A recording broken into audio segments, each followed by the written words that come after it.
Es increíble cómo una historia puede hacerse famosa en todo el mundo, desde la televisión o periódicos, o de voz en voz, y actualmente el internet.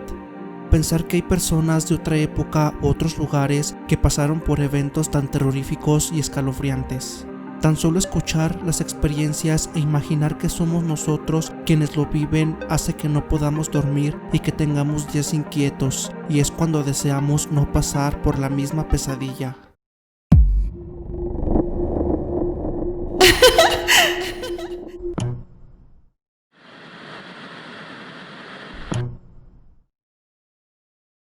La casa colonial del Renacimiento en Meriden Avenue es una simple casa blanca de varios pisos que se construyó en 1916 y se encuentra en un barrio que es reconocido por el Registro Nacional como un barrio histórico en el condado de Hartford. Durante años, el edificio sirvió como una funeraria, pero se convirtió en una casa dúplex de alquiler a mediados de la década de 1980. Desde hace varias décadas, a partir de 1936, la casa fue el hogar de la funeraria Hallahan. Parece que la funeraria Hallahan se trasladó a otro pueblo en el de Plainsville, Connecticut, en algún momento a mediados de la década de 1980. Los hechos tuvieron lugar en el 208 de Meriden Avenue, Southington, en el estado norteamericano de Connecticut en el año 1986.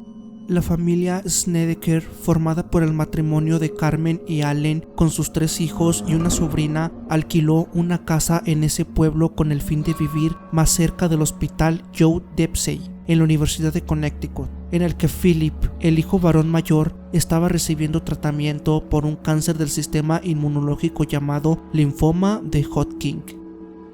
Carmen, hija de un sargento del ejército y divorciada con 2 hijos de su primer matrimonio, Philip y Bradley, conocen a Ellen Snedeker, también divorciado en 1979 en Connecticut. Mientras ella trabajaba de camarera en un restaurante, al poco tiempo de conocerse deciden casarse y tienen una hija llamada Jennifer. Su vida transcurre tranquila en Nueva York. Allen trabajaba en una cantera de piedra y Carmen cuidaba niños, pues la economía no era muy holgada. Será en 1986 cuando el hijo mayor del matrimonio, Philip, empieza a tener unas molestas toses que no alarmaban excesivamente a Carmen hasta que el niño de 14 años de edad le dice que tiene un bulto en el lado izquierdo de la mandíbula. Carmen lleva al niño a la consulta del médico de la familia y tras hacerle unas pruebas iniciales y una biopsia le diagnostican un cáncer linfático. El niño es ingresado durante 3 semanas en el hospital Dempsey en Connecticut y comienzan a darle sesiones de quimioterapia y cobalto. Los cientos de kilómetros de vuelta desde Connecticut a New York se hacían insoportablemente dolorosos para Philip, teniendo que parar continuamente debido a las náuseas de su hijo. Para ahorrarle tan doloroso viaje a su hijo, Carmen decide buscar una casa en Connecticut a pesar de contar con un escaso presupuesto para ello. Un día, mientras su hijo recibía la quimioterapia en el hospital, ella encuentra una preciosa casa blanca de estilo colonial y grandes ventanales con el cartel de "se alquila". Pensaba que sería demasiado cara para su escaso presupuesto, pero a pesar de ello, decide entrar y preguntar por el precio del alquiler. Dentro de la casa se encontraban en ese momento unos obreros que estaban terminando de remodelar la casa. Serán estos albañiles los que proporcionan el teléfono del propietario, el señor Darrell Kern. Esa misma noche, Carmen llama a Darrell Kern desde el motel en el que se aloja junto a su hijo Philip. El precio es lo suficientemente asequible para poder pagarlo, así que decide cerrar el trato con el señor Kern y mudarse a la casa lo antes posible. La noche antes de mudarse a la casa, Carmen tiene un extraño sueño en relación a esta. Sueña con ataúdes alineados y cuerpos desnudos de pieles mortecinas. Asimismo, sueña con herramientas antiguas, en concreto ganchos y cadenas, así como con un hombre que tiene una bata blanca manchada de sangre que se movía entre los ataúdes y cortaba los cuerpos con extrañas herramientas. Por fin, el 30 de junio de 1986, la familia se muda a la vivienda para empezar una nueva etapa en sus vidas. En el sótano hallan una serie de habitaciones a las que se accede a través de unas puertas batientes. En alguna de ellas las paredes están manchadas de algo oscuro que al principio piensan que es humedad. En las estanterías que cubren ciertas zonas de la pared hay herramientas parecidas a sierras, cuchillos y una serie de gomas y tubos. En el centro de la habitación hay una camilla metálica giratoria. También hay una serie de tanques o bidones grandes que al principio piensan que contienen gasoil para la calefacción. Del techo observan cómo cuelgan algunas cadenas que sostienen una especie de tableros de madera. El sótano tiene otro acceso a través de una rampa que conecta con el exterior de la casa. La habitación les da muy malas vibraciones y no se encuentra nada a gusto allí. Incluso la habitación despide un olor nada agradable.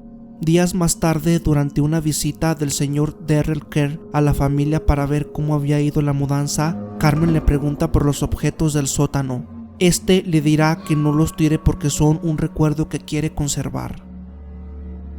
Deciden que la zona del sótano será para Philip y Bradley, aunque Philip prefiere dormir en el salón del comedor hasta que llegue su hermano Bradley, que está pasando unos días con su abuela, porque según le cuenta a su madre, allí abajo hay algo malvado. Pensando que eran cosas de niños, le quitan importancia al comentario de Philip y deciden que espere a su hermano para que se instalen juntos en el sótano. Carmen comienza a darse cuenta de ciertos detalles que le llaman la atención.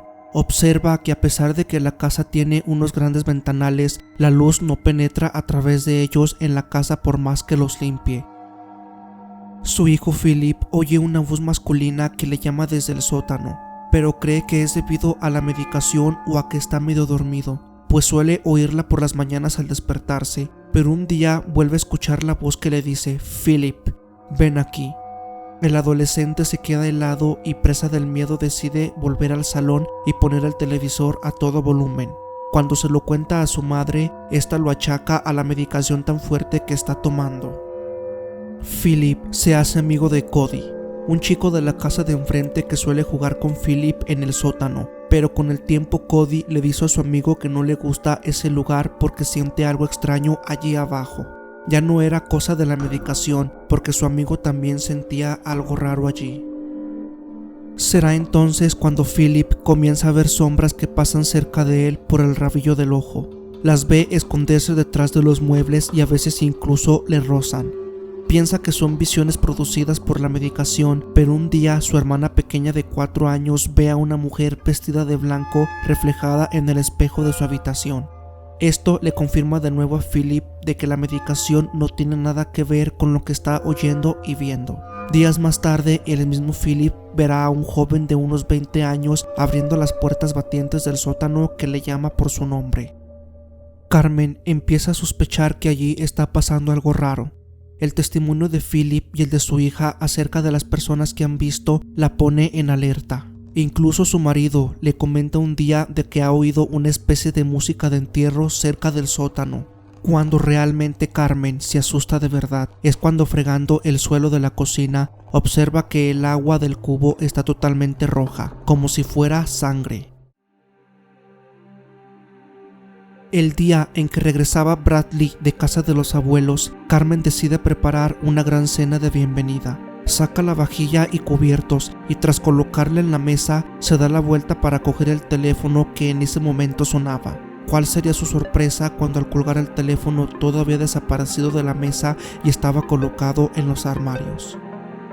Acomodados ya ambos hermanos en la habitación del sótano, una noche pudieron ver en una de las cómodas que tenían frente a sus camas a 3 hombres que los miraban fijamente a la vez que les susurraban algo. Después de unas risas macabras y escalofriantes de los 3 hombres, uno de ellos coge un juguete que había sobre la cómoda y lo estrella contra el suelo, rompiéndolo en 1000 pedazos. Hasta 2 años antes de que la familia Snedeker fuera a vivir allí, la casa había funcionado como funeraria. Darrell Kerr, el antiguo dueño de la casa Southington, confirmó que antes de comprar la propiedad en la década de 1980 había servido como funeraria por varias décadas. La habitación del sótano era la habitación de los ataúdes y los extraños bidones o tanques no contenían gasoil, sino que se utilizaban en su día para contener la sangre y fluidos de los cadáveres. Los sucesos paranormales crecían en intensidad. Los vasos se movían solos y las sillas cambiaban de lugar solas. Por las noches, las camas vibraban solas y la visión de sombras era continua. Philip llegó a ver un niño negro de unos 4 años con un traje de Superman, del que más tarde se enteraron que había sido enterrado así. La hermana de Carmen por entonces se estaba divorciando de su marido y Carmen decide hacerse cargo de su sobrina Tammy durante ese proceso de divorcio. Una noche, mientras dormía, la puerta de su habitación se abrió y se encontró con su primo Philip, que intentaba abusar de ella. Más tarde, una ambulancia lo llevó a un hospital psiquiátrico donde permaneció durante 45 días. La familia ya no puede más. Miles de moscas invaden las habitaciones. Los susurros son insoportables, el mal olor, incluso el encendido de lámparas sin tener ni siquiera bombillas. Es entonces cuando Carmen descubre en una revista al matrimonio de Ed y Lorraine Warren, los cuales se dedican a limpiar a casas con fenómenos extraños. Lorraine recorre habitación en habitación ella sola, y lo que vive cuando baja al sótano la aterra. Ve a un hombre grueso que está manipulando y trasladando cadáveres a los que toca las piernas y órganos sexuales, es decir, que practicaba la necrofilia con los cadáveres. Lorraine diría más tarde que aquello era una infestación tremenda del mal, que aquello no era un espíritu humano. Ed y Lorraine dejarán en la casa a 3 miembros de su equipo permanentemente en la casa, y cuando ven que no pueden hacer nada para liberar la casa de esas presencias, llaman al sacerdote Timothy Conlan, que se enfrenta al poder demoníaco que según él habita en la casa, realizando un exorcismo que le llevará un día entero. Después del exorcismo, la familia se marchó de la casa a un piso más pequeño y la casa es alquilada de nuevo. Según la actual propietaria de la casa Southington, Susan Trotter Smith, actualmente en la casa no se produce fenómeno paranormal alguno. Durante los tratamientos en Southington, el cáncer de Philip Snedeker entró en remisión y no ha reaparecido desde entonces. Espero les haya gustado este video. Apóyenme en seguir mi página para poder seguir subiendo este tipo de contenido. Sin más por el momento me despido deseándoles dulces pesadillas. Buenas noches.